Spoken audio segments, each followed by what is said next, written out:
তৃণমূল আমলে কৃষিতেও বেনিয়মের অভিযোগ। নদিয়ায় একাধিক কৃষি জমি নিয়ে দুর্নীতির অভিযোগ। করিমপুরে কৃষি অধিকর্তার দফতরে কৃষি মন্ত্রীর হানা। হঠাৎই কৃষি আধিকারিকের দফতরে দুধকুমার মণ্ডল।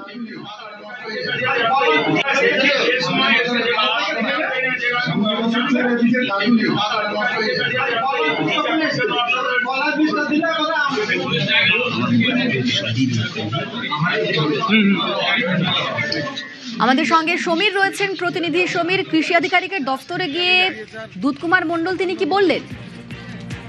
দেখো অনিন্দিতা, আজ দুপুরে কৃষিমন্ত্রী দুধকুমার মণ্ডল তিনি করিমপুর ১ নম্বর ব্লকের সহ কৃষি অধিকর্তা দপ্তরে সারপ্রাইজ ভিজিটে যান।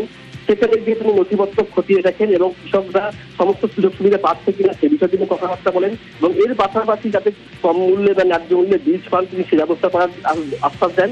এবং এর পাশাপাশি যে কৃষি দপ্তরের যে জমি রয়েছে সেখানে লালন মঞ্চ, সর্দার মঞ্চ এবং মেঘনা পার্ক করা হয়েছে এবং এই যে নির্মাণগুলি করা হয়েছে তার দাবি অবৈধভাবে করা হয়েছে এবং তৃণমূল নেতাদের সুযোগ পাইয়ে দেওয়া হয়েছে। কোনো এক মিস্ত্রির ঘনিষ্ঠ লোকজনকে কিন্তু এগুলো দেওয়া হয়েছে এবং সেগুলো কিভাবে নির্মাণ করা হলো সেগুলো খতিয়ে দেখার বা তদন্ত করার নির্দেশ দিয়েছেন এবং সেই জমি ফিরিয়ে কৃষি দপ্তরের কাজে লাগানোর জন্য তিনি বলেন। এবং এর পাশাপাশি ওই এলাকার কৃষকদের কিভাবে উন্নতি করানো যায়, কি করে সরকারি সুযোগ সুবিধাগুলো কৃষকদের হাতে তুলে দেওয়া যায় তার জন্য কৃষি অধিকর্তাকে কিন্তু নির্দেশ দেওয়া আছে।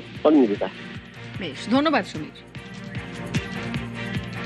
করিমপুরের যে কৃষি খামার সেটা পরিদর্শনে এলাম। কৃষি খামারে যে সম্পত্তি পূর্বতন সরকারের অনেক ডার্ক সাইডের নেতারা বেদখল করে কারো কারো হাতে তুলে দিয়েছিলেন এবং এখনও আমরা দেখছি যেটা মেঘনা ক্যাফে, লালমোহন মঞ্চ, কর্মতীর্থ, সদ্ভাবনা মণ্ডল, এরকম ITI কলেজ যা আছে সেগুলো যে বিধিবদ্ধ ব্যবস্থার মধ্যে দিয়ে হওয়া উচিত ছিল, কোনো ক্ষেত্রে সরকারের বিধিকে না মেনেই এইখানের অনেক কিছু কনস্ট্রাকশন হয়ে গেছে।